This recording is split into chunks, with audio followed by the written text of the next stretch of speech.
ചേച്ചി എനിക്ക് കാര്യം പറയാനുണ്ട്. റൂമിൽ ഇരിക്കുന്ന പവിത്ര എന്ന് പറഞ്ഞ കുട്ടിയെ കുറിച്ച് കുറച്ച് കാര്യം പറയാനുണ്ട്. അവളാണെങ്കിൽ എന്ത് കാര്യം ചോദിച്ചാലും അവൾക്ക് അപ്പുറം തറത്തല്ലേ. അപ്പോൾ അവൾക്ക് ഇടയ്ക്കിടയ്ക്ക് ഫോൺ കോൾ വരുന്നതുകൊണ്ട് ഞങ്ങൾക്ക് ഭയങ്കര ബുദ്ധിമുട്ട്. ആ കാര്യത്തെപ്പറ്റി അവളോട് സംസാരിച്ചിട്ടുണ്ടെങ്കിൽ അവൾ ഭയങ്കരമായിട്ട് തറുതലൊക്കെ പറഞ്ഞിട്ടിരിക്കുക. നീ അവളെന്ത് കാണിച്ചാലും നീ അത് മൈൻഡ് ചെയ്യാൻ പോകണ്ട. ആവശ്യമില്ലാത്ത ഒരു കാര്യത്തിൽ ഇടപെടാൻ പോകരുത്. ഈ റൂമിൽ ഇരിക്കുന്ന മറ്റുള്ളവർക്ക് ഫോൺ വരുവാണെങ്കിൽ ആ ഫോൺ മേടിച്ചു സംസാരിക്കാൻ അതിനൊന്നും നീ പോകേണ്ട ആവശ്യമില്ല. നീ നിന്റെ കാര്യം നോക്കി നിന്നാൽ മതി, അതായിരിക്കും നല്ലത്. അവരെന്തെങ്കിലും കാണിച്ചോട്ടെ, അവർ പഠിച്ചതേ പാടത്തുള്ളൂ, അങ്ങനെ അങ്ങ് ചിന്തിച്ചാൽ മതി. നമ്മൾ നമ്മളായിട്ട് തന്നെ ഇരിക്കുക. ചേച്ചി ഞാനൊന്നിനുമേ പോകത്തില്ല. ഞാനാണെങ്കിൽ ഇവിടെ പറഞ്ഞാലും ഇവിടെ പറയാനും അവിടെ പറഞ്ഞാലും ഇവിടെ പറയാനൊന്നും പോയിട്ടൊന്നുമില്ല. കാരണം എൻ്റെ വീട്ടിൽ നിന്ന് എന്നെ പഠിപ്പിച്ചേക്കുന്നത് അങ്ങനെയാണ്. അച്ഛനോ വലിയച്ഛനും ഒക്കെ അങ്ങനെയാണ് പഠിപ്പിച്ചേക്കുന്നത്. വലിയമ്മച്ചാണെങ്കിൽ പറഞ്ഞിട്ടുണ്ട് ഇവിടെ പറഞ്ഞ കാര്യം അവിടെ പോയി പറയുകയോ അവിടെ പറഞ്ഞ കാര്യം ഇവിടെ പോയി പറയുകയോ ചെയ്യുന്നത്. ഞാൻ അങ്ങനെ പഠിച്ചിട്ടുള്ളൂ. അത് തന്നെയാണ് നല്ലത്, അങ്ങനെ ചെയ്യാവുള്ളൂ.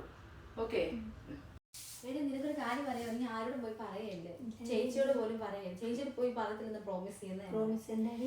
എടി നിന്നെ പറ്റി ആണെങ്കിൽ ചേച്ചി കുറെ കാര്യങ്ങൾ പറഞ്ഞത് നിന്റെ അടുത്ത് കൂട്ടുകൂടരുന്ന് പറഞ്ഞു. നിന്നെ പറ്റി കുറെ കുറ്റങ്ങൾ ചേച്ചി അങ്ങനെ പറഞ്ഞടി. ചേച്ചി അങ്ങനെ പറയുമോ? ചേച്ചി അങ്ങനെ പറഞ്ഞത് സത്യം. എന്റെ അമ്മ സത്യം പറഞ്ഞിട്ടുണ്ടല്ലേ. പറയുമോ? ചേച്ചി അങ്ങനെയൊക്കെ പറയുമോ? നിനക്ക് എന്റെ വിശ്വാസമില്ലേ? ഞാൻ എന്തിനാ നിന്റെ അടുത്ത് കള്ളം പറയുന്നത്? സത്യമായിട്ട് ചേച്ചി അങ്ങനെ പറഞ്ഞത്.